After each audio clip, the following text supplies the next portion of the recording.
Hey guys, it's Amy at Zoe back, and I'm going to do my weekly reading update for February 21st, 2021. So, this was a weird week. Anyway, work was fine.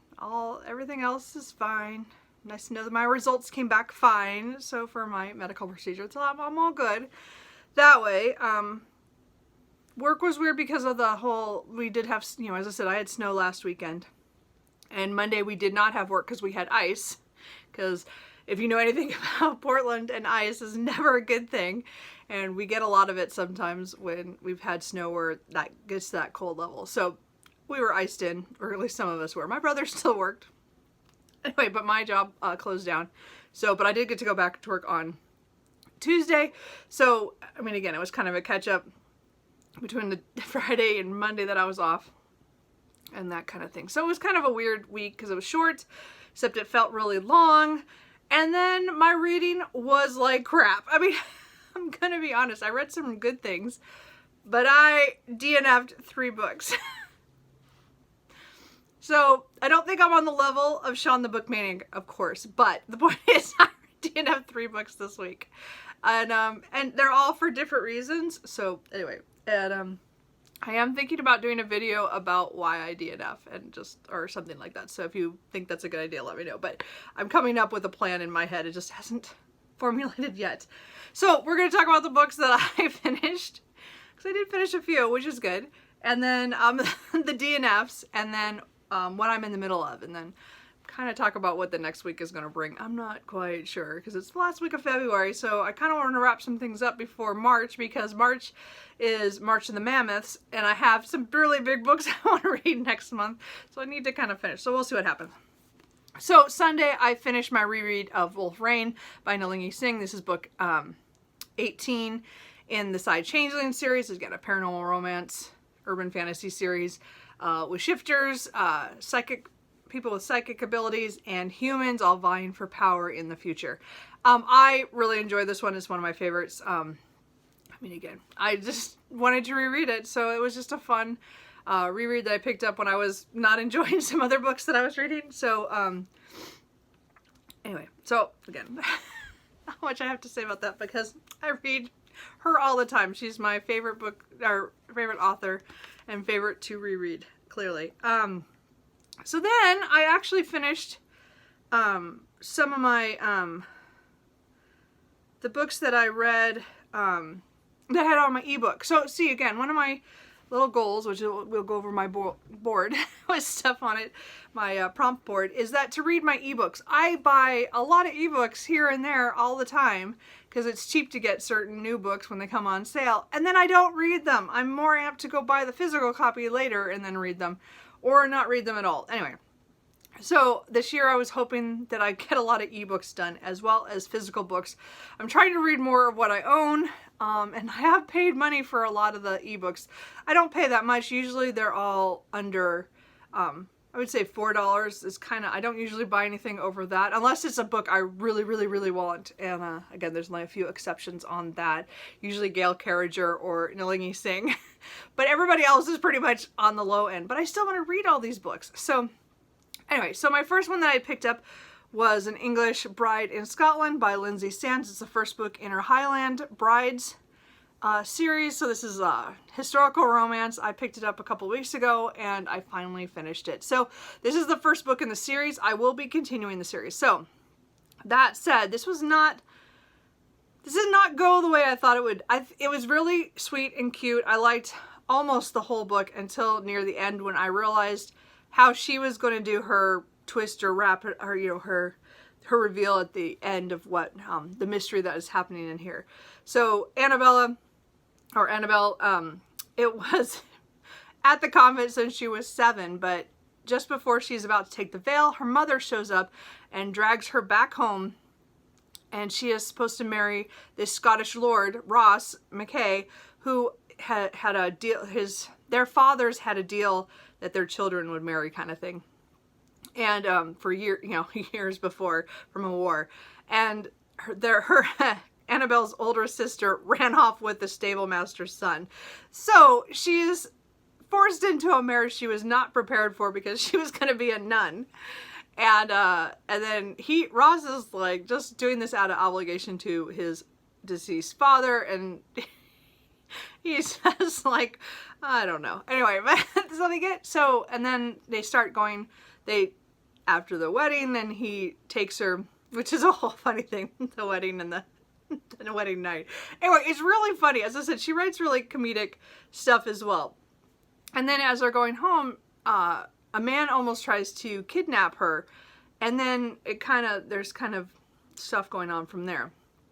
So anyway, as I said, I did really enjoy this. I laughed a lot. It was really fun. It was light. I liked the couple. They were really cute. I liked the way they communicated, and the steaminess was really nice. I really enjoyed that. So I really liked this.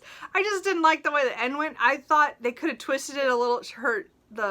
Lindsay Sands could have twisted it a little bit differently and would have been a little better. But anyway, I thought it was a little too convenient in one thing. But overall, I really enjoyed this. It was just a fun ride. It's not like a favorite or anything. I will continue with the series because it turns out I own book 2 and 3 on my Kindle. I must have got them on a deal one day and bought all 3. So I'm going to at least read the next 2. I think that there's 7 or 8. I don't remember what the number is out. Because I know the most recent one was a storyline I really want to get to. But again, I'm going to read the next one at least to see if I want to continue in the series. I did like it enough to continue. Still not a favorite, but it was fun. And again, it's just a historical romance, you know. Then, oh, I don't know if this picture is going to show. So then after I finished that one, this is the book I picked up next to read. I read on Thursday and Friday at work. Again, I read my ebooks on my phone at work right now during my lunch and my breaks. And that's how I'm getting through them. So that's why it took so long to read the last book. It took several weeks. Because I didn't read it every day, but you know. But this one I read really quickly because it's a novella. It's The Empress of Salt and Fortune by Nihi Bo? I don't remember how someone said that. I listened to it too. Anyway, so this is a historical fantasy to do with a kingdom. I'm guessing it's kind of based off of China in some way, but like a country. The Empress has passed away, and there's some magic that has dissipated after that. And this place near a lake that had a palace that, or you know, a palace that was where she was exiled for several years. And then it's a cleric trying to learn her story from a servant who had been there that goes by the name of Rabbit. And this went in a direction I didn't expect. I did like it. It was kind of little vignettes of things that they find at the palace, and then Rabbit would tell a story to the cleric. And I really liked it overall. I'm really glad I picked this up. I've had it, you know, since last year, and I just didn't read it. And then I went ahead and bought the next one, but I'm not going to read the next one right yet. I think it's The Tiger Came Down the Mountain. It's something like that. Anyway, but I don't know if you guys can see that. Anyway, but it was a really good short story. It was really only 119 pages, I think. So it wasn't very long, but it was just, and it was easy read for me at work. It was really easy to pick it up and put it down kind of thing. So I really did like that. And I guess it's the first book in the Singing Hills cycle book, you know, series. So as I said, I have the first 2 novellas, and I've read this one now, and I'm going to read the other one because at some point it'll probably be in between other books I want to read. But I did really enjoy that. So that is all I finished this week. Was 2 ebooks and a reread. But hey, I finished some books. So let's talk about my DNFs. So some of these might be a surprise. Other ones maybe not. I did decide to DNF The Dark Forest by Cixin Liu. This is the second book in the Earths of Remembrance Past. No.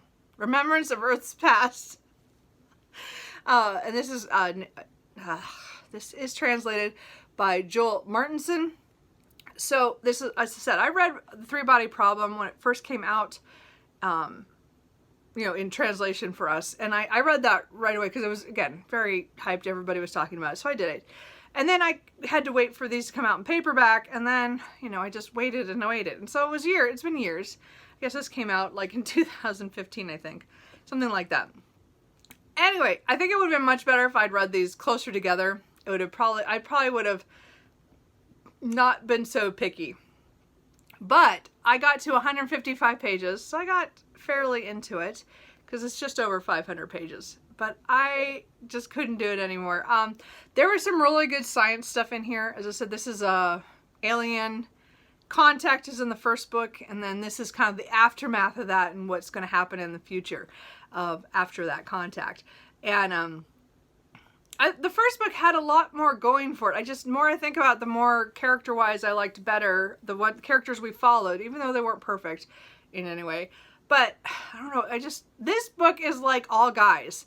And the few women we get are so, like, either really badly portrayed, or we just don't get enough of them. And so we don't really get to know them. They're just kind of there like a stick figure, kind of. There's one. You know, like, I could count how many women have showed up so far in this book, like, on one hand. And I was 155 pages in. I was not happy. Like, there's a team of that are supposed to go on and do this great project, which I don't want to spoil anything, but they're all men. If they had picked a woman as one of them, that might have been more interesting. I might have been more into it. I just got tired, and I'm just like, I don't care. And so it kind of became a meh, and then it came out, I just don't care. So I DNF'd this and the whole series. I'm just going to get rid of them all. Again, The Three-Body Problem, I think, is still a really great book, you know, with its flaws. But I would suggest that if you do read them quickly in a row, and don't wait, because I had no motivation to really read it, and I just kind of gave up on it. So, anyway, whoops, that didn't work for my Invisible Cities project. I kind of failed on China, which sucks. And then the one that really upset me, I almost put this book on my 5-star predictions. I was so sure I was going to love this book.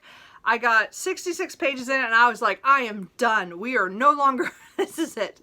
And that is The Winter King by C.L. Wilson. So, I saw this on, someone had it as one of their books that they just got, or had like last year sometime. And I went out and got this used. I was so excited. I found this great copy.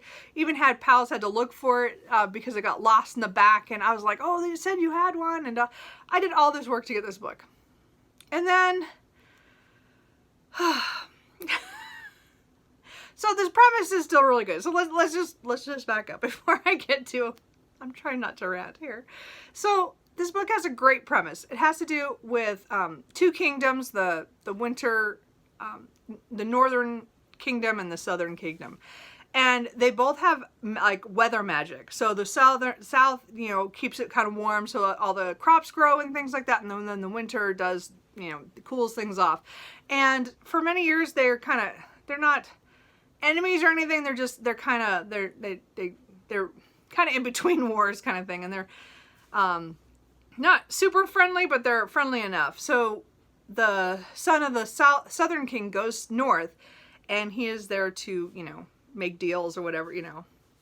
And he, of course, steals three things actually of great importance from the Winter King, which pretty much destroys him and just sets him on a path that leads to a 3-year war. So we get like a prologue of what happened, which I'm not telling what the point is. And then but then 3 years later, which is the next chapter, he has won, and he has come to claim, or to get the treaties signed to end the war with the Southern King.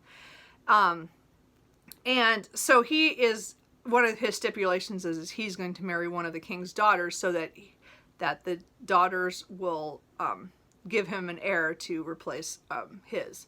So okay, so and then they both have weather power. So he has, you know, very wintry weather power, and he's done some things. So he's very powerful. And again, he's the king. So, and then we have, and he's called Winter. Anyway, but spelled differently. Anyway, and then, how does she say it? Hers is like Camson. She,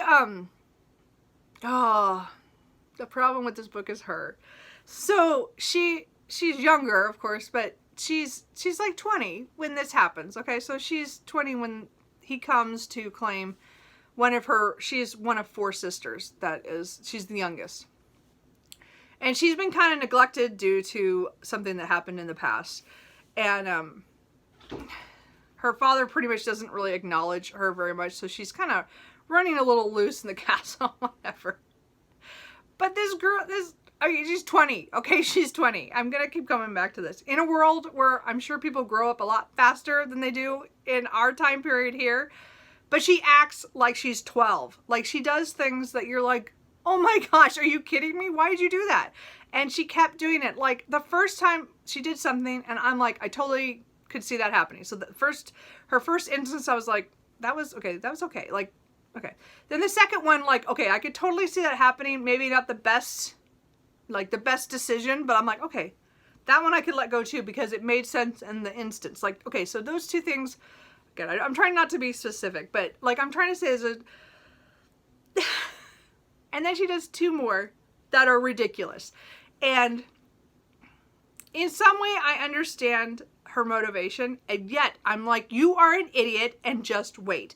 But no, she has to do something so stupid both times that you're like, why? What was the point of that? There was no point. It really, again, her motivation I get, but I also am like, use your brain. You're not, she's 20. She's not acting 20. She's acting like she's 12. And then the scene, the fourth instance that she's doing something, something happens between her and Winter, and didn't really like how that went either. And I just was like, I just don't care anymore. I got 66 pages into it. I think it's still a well-written book. I think Winter I really liked. I was kind of interested to see how his arc was going to go, because he was interesting and he had some things in his past, again, devastating. And then what he did, and what he's going to have to deal with for the aftermath of what he did after those incidents. Anyway, his story sounds really cool.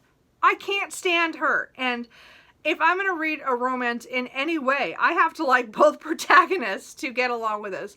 And she's just not, I get, there's too many instances before we even got to where they're, clearly she's going to have to marry him.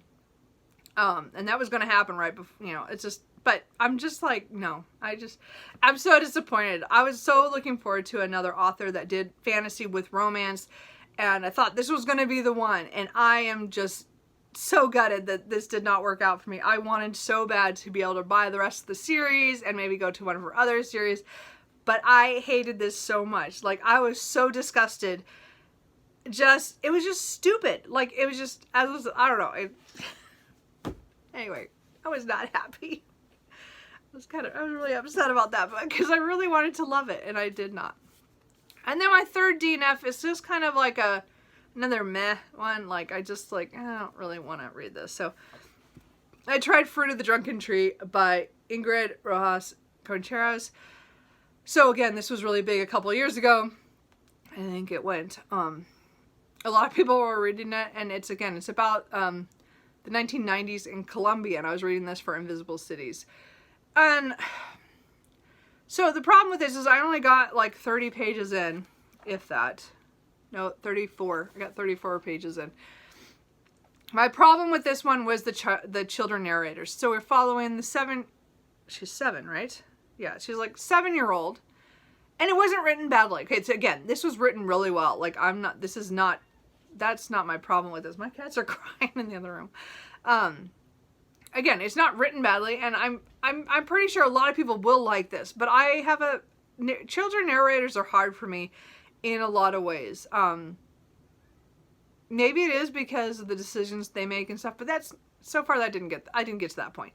This is more just, I was like, so I think again comes down to it's multi-perspective, but in first person. So we get the 7-year-old who is a privileged young girl in Colombia, and so they have a maid that comes to work for them who's 13, and she's, living kind of in a shack out on the hills, you know, so this is supposed to help her family and stuff. And so we get the 13-year-old's perspective and the 7-year-old. And again, they're both in first person. They're written differently, so you can tell the voices. That wasn't the problem either. I just didn't care enough. Like, as I said, I didn't get very far, but I also, like, I didn't want to pick it up. And I just kind of went, you know, I was clearly in a DNF mood this week, so I just said, this is just not a book for me.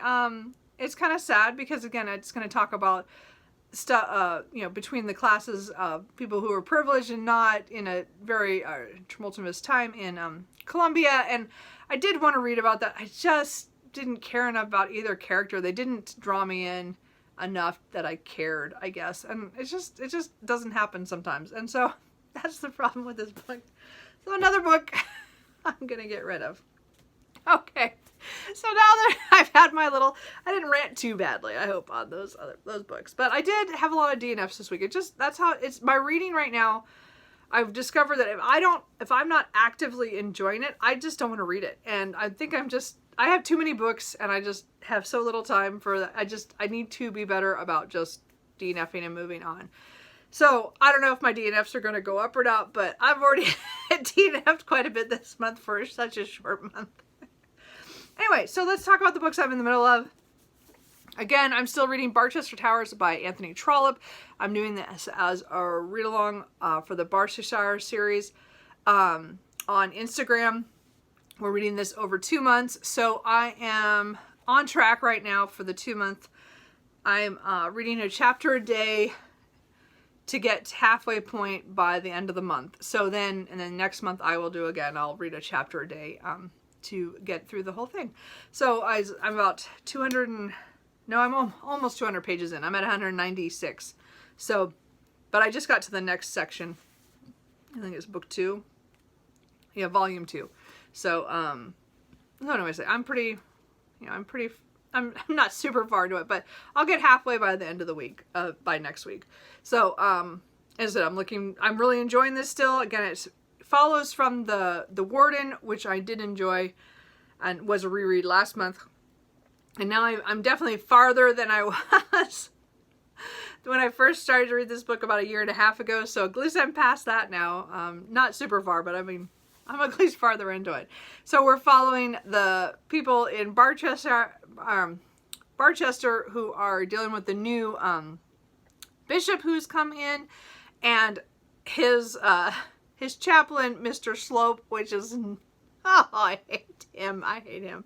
And then their parent going off against Mr. Hardy, who used to be the warden, who is not anymore. And then also the warden's brother-in-law, Dr. Grantley, who is the archdeacon. So there's it's like church politics, but it's also community, because there's a widow in here who everybody wants to remarry. It's been, 1.5 years since her husband died, and she's wealthy, so that's all. It's just, there's a lot of church stuff, but there's a lot of community stuff. It's fun, and the narrator is so intrusive. Like, he definitely has his own opinions, and I think that's really different for a book. I don't read a lot of books with the narrator so present, and you get their biases and like they tell it. Like, there's a section where the narrator tells us something and goes, oh, well, don't worry about that. Everything is going to work out fine. Don't worry about that. But it's so funny. Anyway, so I'm really enjoying this. As I said, I'm hoping to do the whole Barchest series for the year. We're doing a book every 2 months. So as I said, I'm hoping to continue, and I'm enjoying that. So I'm reading A Gentleman in Moscow by Amor Towles. Did I start this Sunday? I think I started this Sunday. So again, I'm actually enjoying this. I'm almost halfway. I'll probably get over halfway today. But this is a weird book. Okay, so I've had trouble with, again, some of my DNFs of not wanting to pick them up, but it's not that problem with this one. This one's a weird one. So this is a historical fiction about a count in Russia who is put under house arrest at a hotel in Moscow. And he cannot leave. Like, he has to stay there. he is not allowed to leave, or else he will be killed. So he's there for years, and so I'm only far enough in. He's been there about 8 or 9 years. So he's, again, I'm only halfway. He's going to be there a long time. Anyway, so he lives at the hotel, and it's his interactions with people who come to the hotel or who were also staying there. But you also get a lot of his background and his story of what happened before he got there, and his friends and his family and stuff. So it's a very quiet novel in a lot of ways. But I find I can't read a whole lot of it every day. And this is, again, I am not this multiple book reader. This is like a weird, and I'm going to have to do this for a while, because March is going to be just like that, because I'm reading some really big books that I want to split up over the month and not, anyway, but this one, I physically do not want to read more than 30 pages a day. Like, I will read that much and then I'll be fine, and I'll set it aside and I'll read 30 pages the next day. And I did that all week. And so to get to where I'm at. And so what I'm saying, I'm at 100 and, just over 200 pages now. So, and again, so I'll be halfway today, and then I'll have the next week, I'll finish it off. As I said, I've read 35 pages a day, then I will finish this next Sunday. In time for the end of the month. So I'm really enjoying it. It's, again, very quiet novel. But I just can't read it for, I can't read it for hours. It's not a book that I want to read it for hours, I guess. I just feel like reading 30 pages, then I'm good. And then I go on to something else and I'll read more of it tomorrow. I just have never really felt that way about books before. In most of the books that I read. Most of the time, again, I'm usually much more one book at a time, physically at a time. But right now I'm just all over the board, and this one though is able to do that pretty easily. So luckily I have that. So right now I'm reading a little bit of both of these every day. I read a chapter of Barchest Towers, and I read 30 pages of that, of A Gentleman in Moscow. So it's been working out. Still weird that I'm doing that, but I did start also Women at Point Zero by Nawal Sadawi, sorry. This is translated by, from the Arabic by, his name is Sharif Hatatat, who also did the translation of The Hidden Face of Eve, which I really enjoyed, and that was a nonfiction. So this was her first novel, published in 1973, I believe. So this has it where a psychiatrist or a psychologist goes to a prison, and a woman who is about to be executed for her crimes agrees to talk to her. So the first chapter is the psychologist trying to get in to talk to her, and then the middle section, which is over, again, this is really, really short, so like 100 pages of this 120 page novel is of the story for Haas, I think is how it said her name, and her story of her life. And again, I've only read about 26 pages. This is another one, it'll probably take me a while to get through. I think I'm going to try to split it up for the rest of the week as well, only because, again, it's kind of like The Hidden Face of Eve, where it's brutal things that she went through in her childhood. And now we're getting to where she's a little bit older, and I'm afraid of what's going to happen, because we kind of know a little bit about her, but I don't know what her crime is, but she, I believe, is a prostitute, but we haven't got that far, but that's what it said on the back, I believe. Anyway, so we'll see what happens. Anyway, I wanted to try her novels because I really enjoyed her nonfiction.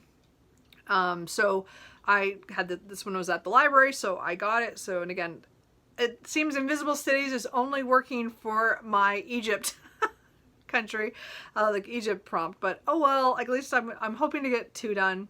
Of course, they're by the same author, but still, novel and a nonfiction. But anyway, so I'm gonna, as I said, I'm gonna try to finish that this week as well. And then I also picked up yesterday the Magnificent Migration on Safari with Africa's Last Great Herd by Sigh Montgomery. So Sigh Montgomery is one of my favorite nature writing writers. So I've really liked The Soul of Octopus and a few of her other books that I've read by her. And I just saw this I don't think this is too old that came out. I just saw it online somewhere, and I requested it. And it's talking about following the wildebeest herds in East Africa, and she's traveling with several other scientists. One who he's I can't remember how his Etz, I think is Dr. Etz. He's the foremost person on wildebeest and has been studying them for like 40 years, maybe 50 years, I don't know, a long time. And they go on a safari, is supposed to be his last. And they're going through, and she's talking about a lot of the nature stuff. So I've only read chapter 1, but I'm going to read this through this week too. I might read it all today. I might read a little bit here and there. I just wanted to pick up another nonfiction. Again, Sigh Montgomery definitely called to me, so I just figured I was going to read it. I don't know anything about wildebeest. This is said they in this great herd. So I'm actually already learning stuff about that, because I didn't know that they go into a huge kind of, well, oblong circle. They go from like different countries, Kenya and Tasmania.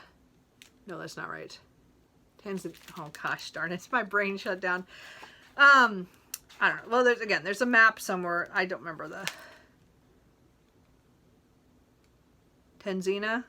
I don't know how you say that word. My brain I'm getting too many countries in my head connected. Sorry. But they, as I said, so it's like, and it shows that there's animals that follow them, like zebras and antelope and other things, but they're the driving force of the herd that moves throughout the year. Anyway, good so far. What are you doing? My cat's talking.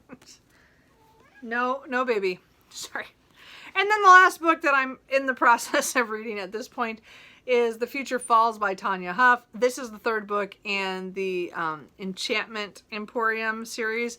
I read the first 2 books when they came out, and like a long time ago. And this book came out in 2014. And I never got to it. So I think I got the paperback in 2015 or something. I don't remember. It was around that time. So I've had this book for 5-6 years on my shelf, and it's one of the series I want to complete. So this is a urban fantasy series that follows the Gale family, who all have kind of this magics. They're kind of, I wouldn't say they're like witches, but they have the females have a lot of power. The females rule. They're the aunties, who are all the older women. After a certain age, they become an auntie. Doesn't matter how that's all, how they're related to who, but they're, it's this great family. And then the girls, become women, and then they hold like certain places, and they have like these circles of power. And Allie who was in the first book, is very established by this point, and she poor thing, she has twin boys, and anyway, sorry, I'm trying not to spoil. Sorry, I shouldn't have said that, but point is that she's very established, and her cousin Charlie, though, is wild, and wild with a capital W. And so she was in the book too a lot. It was mostly following her and their Jack, who is a dragon, or half dragon. He's half Gale, half dragon. So he's part of the family, but he's not like, point is that they had an adventure in book 2, which was really a good one. I really liked the second book as well. The first book I liked the best so far, and then I liked the second one too. It was really good, but I always put this off. I don't have a clue why. Anyway, now I'm mad that I did, because again, I've lost a lot of the little small details, but I'm still pretty far into it now. I'm about 130 pages in. I'm hoping to finish this off in the next couple days, hopefully today or tomorrow, probably tomorrow. I don't like this as well, because there is a romance in here that I object to personally. I don't like it. To me, it's ew. But again, you have to read the other 2 books, and I guess if I read them closer together, I might be more inclined. No, I probably wouldn't. Actually, let's just take that back. I actually don't think I'd like it even if I'd read it right after the other books. I don't know why the author decided to go this route. I'm not happy about it, to be honest. Yeah, not at all. But the other parts of the story has to do with, the end of the world. And she and Jack are going to have to try to stop it from happening. So I do like that part, like the fantasy element that way. I don't like the, Yeah, the romance part of it, no. Don't just, no. Anyway, but I'm still going to read it. It's, yeah. But you can see, I've DNF'd 3 books this week, and this one I haven't DNF'd, so there's a lot of good things in here, too. I don't know how else to explain this. I don't like the romance part of it, but I like everything else. Anyway, I like the characters, mostly, except for that. So, anyway. So, I'm in the, as I said, I'm going to work on that, and hopefully then get a series finished, because I keep wanting to start series. I have continued some, but anyway, so I have totally talked way too long, but I had a lot, and Cooper is just here. So, on my board, Kitty, you have to get off me right now. Kitty. Oh, there. So, let's just do my little check off, because I get to check a few things off. So, DNFs, I get to add 3. 1, 2, 3. That's horrible, Amy. So, I started a series. Because I started 2 series. Both my ebooks were starts of series. Whoops. That's bad. And then I didn't, but both of them were also ebooks. So I get to check off ebooks this time, guys. That's awesome. Oh, and I had 1 reread that I got to do. So anyways, that's my board so far. I got a reread, ebooks, some nonfiction. I have got a translated work, but it seems like there's only might be 2 of those at the end. And then I've started and completed series, but I'm hoping to get a finish this hopefully I'll get the Future Falls done this next week. But again, the number with the highest number on them is the DNF. Which we'll see how this week goes. I mean none of the books I'm reading right now I think I'm gonna DNF. But who knows what, again, and I have no idea what I'm going to read in the next couple. I want to see where I finish off. Again, most of these I'm reading a little bit at a time, so it'll just depend. I did kind of forgot to say that. But the ebook that I think I'm going to pick up tomorrow is a memory called Empire by Arcady Martin. I think this is the book I'm going to pick up. I'm not positive. It matters on my mood, because there's some fantasies and some sci-fi ebooks. I have so many. But I think this is the one I'm going to pick up because the second book in the duology, I think it's a duology, is coming out either in March or April. I can't remember which. But I've always wanted to read this, and this is the one I believe won the Hugo. So I kind of want, yeah, the Hugo winner. So I kind of want to read this. And again, this is about a woman who goes to, who's an ambassador and gets there and finds out the other ambassador who had been there before her has died, and they think no one's sure if it's murder or not, and so she's trying to investigate that and also worry about her small community, or her colony with the Empire and how those machinations are going on. So I don't know. I've heard really good things about this. I would really like to read this. I think that's going to be the book that I pick up on tomorrow morning. But we'll see. Oh, and then of course it just reminded me that I did just, oops, that's not going to show up. Oh, darn it. Well, you can't see it. I'm started an ebook the audiobook this morning of Atomic Habits, Tiny Changes, Remarkable Results, an easy and proven way to build good habits and break bad ones by James Clear. So he actually reads the audiobook. I got it from the library. I've been waiting on a hold list for like over a month, and it just popped up. So it's not a very long audiobook. It's about like just under 6 hours. So I'm hoping to get that done during this week. We'll see. Again, this is the first audiobook I've started in like over a month. So I'm hoping to get back into it because next month I have an audiobook I want to read all month. So we'll see how this goes. Anyway, sorry, I forgot about that. Got off on my, I forgot I had started that this morning on my ride in to get coffee. Anyway, so that is it. I hope you guys, sorry about the really long video, but there's a lot happened this week. It was a weird week for me. And I hope you guys are okay with the long video. Anyway, so have you guys read any of these books? Have you DNF'd anything really good? I was so funny when I watched Shawn the Book Maniac on Friday, and he had his bailing, and I'm like, I wrote back to him and said, yeah, I've already bailed on 2 already this week, and I might a 3rd. And he wrote back, happy bailing. But as I said, DNFing just sometimes goes in waves, and I think I've just had a really bad wave this week. But the books are gone off my shelf now, and I will move on. So we'll see what happens. Anyway, I will talk to you guys later. Bye.